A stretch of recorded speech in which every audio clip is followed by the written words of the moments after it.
নমস্কাৰ কৃষক বন্ধু বান্ধৱীসকল। আজি ৰাণী চাপৰিত মুখ্যমন্ত্ৰী হিমন্ত বিশ্ব শৰ্মাদেৱে কৃষকসকলৰ বাবে কেইবাটাও আঁচনিৰ কথা ঘোষণা কৰে। তেখেতৰ মন্তব্য আগবঢ়াইছো। কৃষি বিভাগৰ জৰিয়তে ইয়াত ৰাণী চাপৰিত যথেষ্ট কাম কৰি থকা হয়। কেইদিনমান আগতে আমাৰ ইয়াতে বাবুল ড্ৰায়াৰ এটাৰ ব্যৱস্থা কৰি দিয়া হৈছে।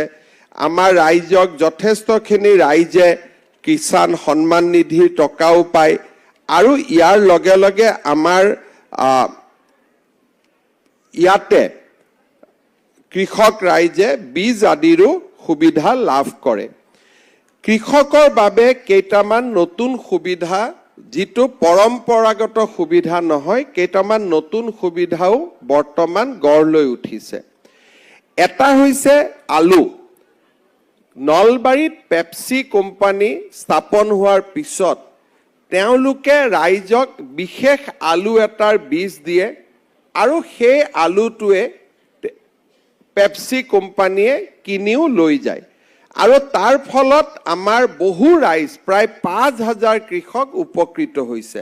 মই আমাৰ ৰাণী চাপৰি ৰাইজক অনুৰোধ কৰিম যে আপোনালোকে বজাৰত আলুৰ দাম কিমান পায় আৰু পেপচি কোম্পানীয়ে আলুৰ কিমান দাম দিয়ে এটা বিশ্লেষণ কৰি চালে যদি আপোনালোকে দেখা পায় যে আমি এই পেপচি কোম্পানীক আলু যোগান ধৰিলে সুবিধা হ'ব, তেতিয়া আমি তেনেকৈও সুবিধা কৰি দিব পাৰিম।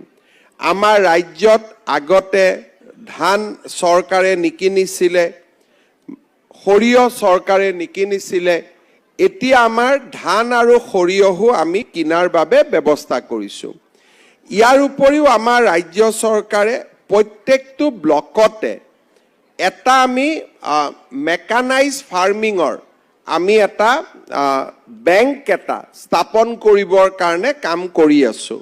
সেই দৃষ্টিভংগীৰ পৰা মৰণা মৰা যন্ত্ৰৰ পৰা আৰম্ভ কৰি ডাঙৰ ডাঙৰ আমাৰ বিভিন্ন ধৰণৰ যন্ত্ৰও যোগান ধৰা যায়। এই ক্ষেত্ৰতো ৰাণী চাপৰিৰ কৃষকসকলে বিচাৰিলে আমি সেই ক্ষেত্ৰতো সহায় কৰি দিব পাৰিম। ৰাণী চাপৰিত ৰবি শস্যৰ সময়ত পানীৰ অভাৱ হয়। যিহেতু এতিয়া আমাৰ ইলেক্ট্ৰিচিটি আহিব, গতিকে আপোনালোকক আমি আৰু ডিপ টিউবৱেল বা আমি পানী যোগান ধৰাৰ কাৰণে ব্যৱস্থা কৰি দিব পাৰিম। এবাৰ ইলেক্ট্ৰিচিটি অহাৰ পিছত আপোনালোকে যিমানটা আৰু নতুনকৈ ডিপ টিউবৱেল বা আমাৰ পানীৰ কাৰণে আপোনালোকে বনাব খোজে জলসিঞ্চনৰ কাৰণে মোক ক'লে আমি তাৰো ব্যৱস্থা আপোনালোকক কৰি দিব পাৰিম। শেষত আজি আমাৰ মই ডিচি ইয়াত উপস্থিত আছে। ডিচিক মই সুধিছোঁ যে পূজাৰ আগতে মানুহক মাটিৰ পট্টা দিব পাৰিম নে নাই। ডিচিয়ে কৈছে যে পূজাৰ আগতে আমি সকলোকে মাটিৰ পট্টা দিয়াৰ ব্যৱস্থা কৰিম। আমাৰ ইতিমধ্যে সিদিনাখন মই ফোন কৰি দিয়াৰ পিছতেই আমাৰ কেডেষ্ট্ৰেল মেপখনৰো ব্যৱস্থা হৈ গ'ল।